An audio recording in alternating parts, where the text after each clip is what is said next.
Everybody, in this video, we're going to be talking Marvel Snap, specifically Nimrod decks on day one. We're going to be touching on what I'll call budget decks as well. I know personally, I don't have a lot of the cards that some of these decks that I'm going to mention recommend. So we'll talk about different options. Are you excited for this guy? Do you think he's going to impact, not impact? Let's discuss that right now. All right, so as always, we're on Marvel Snap Zone. They give some decent decks here that I think are a good starting point to start this conversation off with. I think it's kind of interesting. Now, again, some of these cards I know I don't have, so I know other people don't have. My collection level is still generally pretty low. It's 1,700. I started the game about a month and a half ago, approaching 2 months in about a week. So getting to that 2-month mark, the first one they've got on here is what they call the Wakanda Negative Galactic. They've got, I mean, it's built around Mr. Negative and Shuri, obviously. They've got Galactus. The part that I do like is that you've got the Shuri in there where you can double up some stuff. Nimrod, who, if you aren't aware, basically the way this guy is going to work is when it's destroyed, it's going to add a copy to another location. So it's a sort of Armanzola Wolverine type card. Armanzola's itself when it gets destroyed, but you've got to destroy it. So you've got to find cards to do that to it. In this particular deck, it's really just Galactus. So you've got the Mr. Negative to sort of reverse a bunch of these so you can hope to get cheap plays later. I do like that. I think it's interesting. You've got the Electro and the Psylocke to try to bring some of these higher level cards in earlier if possible. Obviously Shuri to double it up. As somebody who loves negative decks, if I had, you know, I might actually look at this, but the only thing I'm really strongly missing is the Electro and Psylocke. So because I'm missing those and Null, I sort of stay away from that one a little bit. But if you can get this one to sync up right, I could see this one being pretty strong. But again, you need Mr. Negative early. You need to get some of these other later cards early. So that's going to be a critical aspect of it. I will say that you're not necessarily stressed about playing a bunch of cards at once. So, you know, with this Electro, normally I'm thinking about Electro and a Mr. Negative, like those don't go hand in hand. In this situation, you might be able to do it because you're just nuking everything and you're going to get some of this stuff later. But Electro, I normally don't like to play with Mr. Negative. So for that purpose, I would try to maybe ditch him and put somebody else in there that you have maybe a little bit more synergy with, either playing for free late or maybe a Forge or something like that, or a Hulkbuster to get some additional points on there. Though I don't like Hulkbuster with negative. Cerebro 5. So is this a meme or not a meme? Is this the new meta? It could be the new meta and no meme. But we're going to talk about it because I actually made a deck like this and we're going to talk about that budget aspect of it in a little bit. So obviously with Cerebro 5, you've got it's all about Cerebro and Mystique. Your highest power cards give you additional 2 power. With Nimrod, he's 5, right? So with Cerebro, you want to be able to get those increase as much as possible. You typically Mystique that Cerebro to get some additional points. Everything else on the board here is a 5-point card. It all is. Now, I don't have Titania, so when I did this one, I have to shift some cards around a little bit. Sandman, you know, I guess because, you know, it's going to be on that last turn, you're probably only playing 1 card anyway. But to me, the thing, I mean, where are you going to get Nimrod before that? So this one in general is not necessarily, this is more of a Cerebro 5, not a Nimrod thing, and Nimrod fitting into that. You've got Deathlock in there who you'd have to play on turn 6. So if you're potentially, you know, looking for a turn 6 move and you know Nimrod's 5, that means, you know, turn 3 Cerebro, turn 4 Mystique, and then a 1-point card, and then turn 5 Nimrod, turn 6 Deathlock on that Nimrod, and Polaris or a Lizard or a Star-Lord or something. So, and then I guess, you know, Dr. Doom just sort of gives you that multiple win conditions in case you're not playing the whole Nimrod destroy thing. Omega Red's out there. I don't know if you'd ever actually gain the advantage of the ability from Omega Red. I don't love this as a card that it just, if you're ahead by 10 power, then you get +4 at other locations.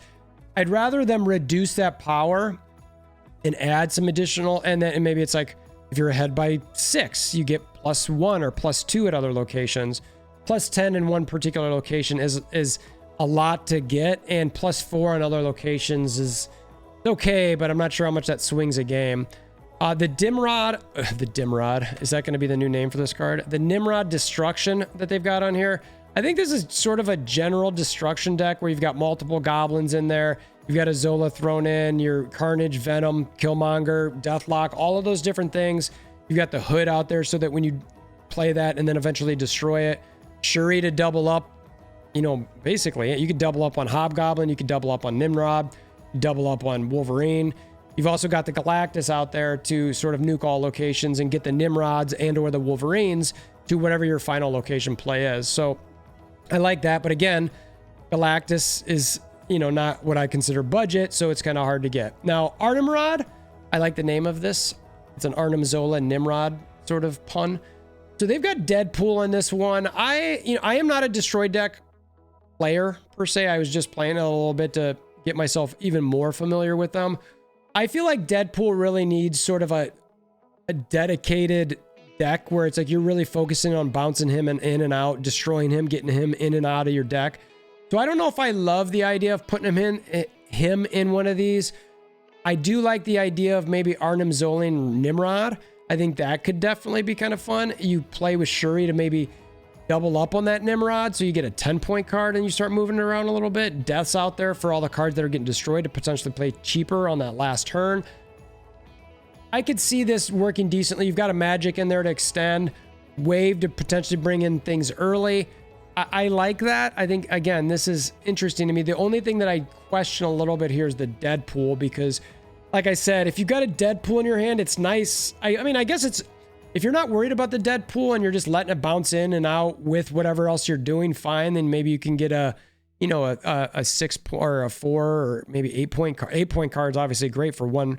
So it just, 2, 4, 8, I don't know. I guess it depends if you're going to, if you care about keeping that low or not, because my expectation would be that keeps it low. But again, we talk about all the time is multiple win conditions. So maybe that is a good reason to leave it in there. And then they've got a combo ramp in here. I didn't give this one too much of a look, but you've obviously got the Electro Wave to bring things out early.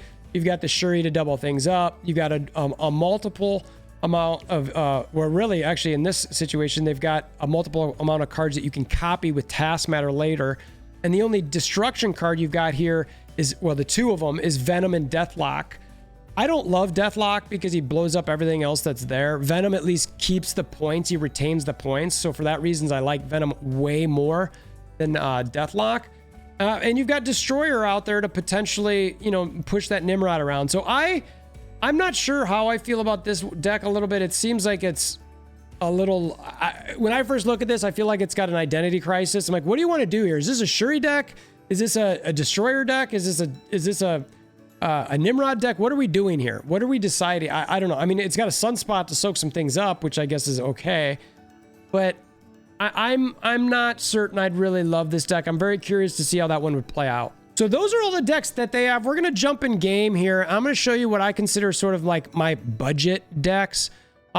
Because in this situation, like I said, like some of these things, you don't have all the cards. Like the C5, I didn't have Titania.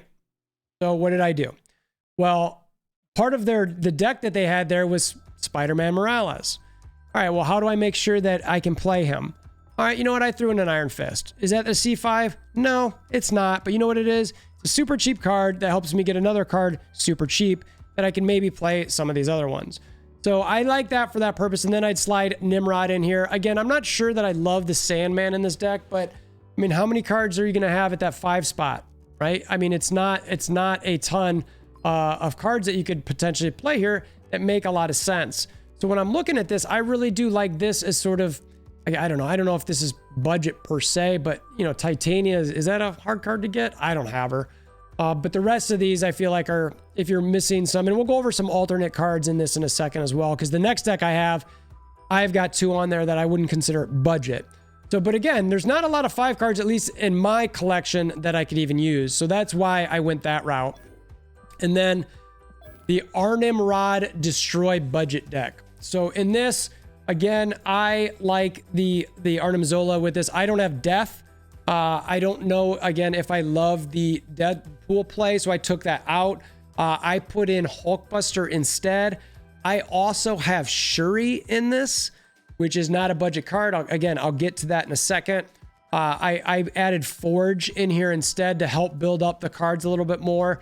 I added Wolverine in this, again, to move some things, potentially get some damage if he's in a spot where you're either carnaging or anything that you might be damaging there that can actually move around with. I figured why not throw him in there.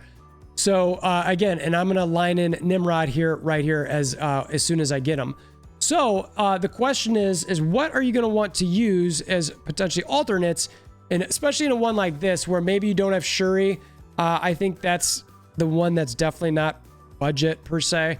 But you could do anything that you'd want in a general destroy deck. Your cheap cards, your one cost cards, your Yondu, your Squirrel Girl, your Iceman. Scorpion is something that's decent because it's a low cost card and it dramatically impacts your opponent. You could have that in there. Obviously, any of the goblins, Green Goblin, Hobgoblin, just to throw on your opponent's side. Killmonger to help destroy maybe Nova. A little easier, that could work. Nakia isn't the worst option in the world. The only thing I would say about her is whatever you've got in your deck, make sure that, or in your hand rather, that you're feeding. It's going to be cards that you keep. You wouldn't want to, be planning to destroy Nova and then Nakia's feeding Nova your power. So that would be the only hesitation in using her. So you've got to be wise about that. But you want to make sure whatever points are going to, or whatever cards are getting the points from Nakia, like I said, they're cards you're going to keep. So that's what I've got for my planned Nimrod decks for day one. I'm very curious to see how this plays out. We were talking on stream. There is a chance, again, Iceman was talking a little bit about not being sure that Nimrod's really going to affect the meta much. I could see that being the case. It could be like a MODOK type thing where it's nice for an archetype. Is it change everything? I don't know. Now, one of the things that I mentioned in my video the other day that someone mentioned in a YouTube comment there is Nimrod. I talked about bringing Shang-Chi and making sure you save your priority so that you can blow up the Nimrod. But if you blow up your opponent's Nimrod in a Galactus lane, does the Nimrod play back into the Galactus lane? I don't know. I mean, it sounds like that's something that could happen, that if you blow up a Wolverine in that situation, the Wolverine pops back in that lane. So that could be the same thing with Nimrod.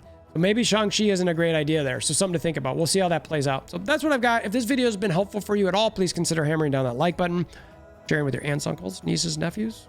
Appreciate it. All right, until next time, hope you have a wonderful day.